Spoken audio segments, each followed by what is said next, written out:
The Edgware Road is the Great Divide. On the east side, in Conservative-controlled Barnet, the rates are £1.25 a square foot. On the west side, in Labour Brent, they're £2. It hasn't pleased the developers putting up 500,000 square feet of factories on the Brent side. Rates on a new mini-factory are £9,800, £4,000 more than across the road in Barnet.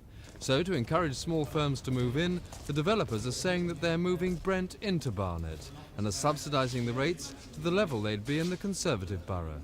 Well, the fact that we've been able to offer this 3-year containment of rates to Barnet level, backed by the major resources of the developers here, who are Ladbroke Group, has enabled us to commence discussions with a number of tenants, and as a result, since we began this scheme, something like 20,000 square feet, or just over, are actually under offer and going through the legal procedures. And that wouldn't have happened if you hadn't reduced the total cost?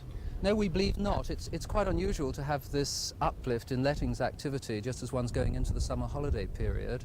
We think it's a direct result of this rate scheme. Brent don't accept that their high rates are to blame for the shortage of tenants.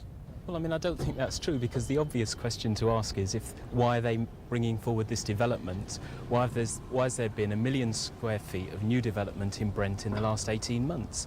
I mean, I don't accept it. I think this is a gimmick to some degree. There's a certain amount of sleight of hand involved, because although he's saying on the one hand, yeah, they're discounting rates, they're not. They're actually discounting the rent, and that raises the question of perhaps the rent levels are too high. The rents for the smallest factories are £7,400 a year. While we were filming, factory owners who just moved in came along to Councillor Feeney to complain. I mean, the point is, here we are, we've opened up on a new estate here that offers a bright future, but the point is that our rates are something like 50% of our rent.